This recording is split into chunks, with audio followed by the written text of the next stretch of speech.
యేసుక్రీస్తు నామములో అందరికీ వందనములు, శుభములు. ఈరోజు దేవుని వాగ్దానము: భక్తిహీనులు అర్పించు బలులు యెహోవాకు హేయములు, యథార్థవంతుల ప్రార్థన ఆయనకు ఆనందకరము. సామెతల గ్రంథము 15వ అధ్యాయం 8వ వచనము. దేవుడు బలులు కోరలేదు కాని ఆయన నీ హృదయమును కోరుతున్నాడు.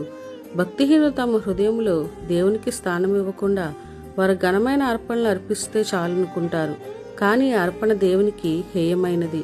నోవాహు తన తరములో నీతిమంతునిగాను నిందారహితునిగాను ఉండెను.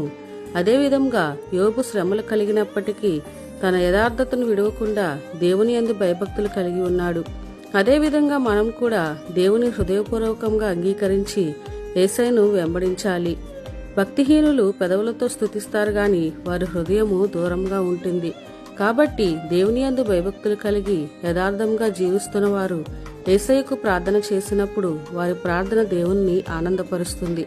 అటువంటి వారంగా మనం ఉందాం. దేవుడి వాక్యం దీవించునుగాక. ఆమేన్.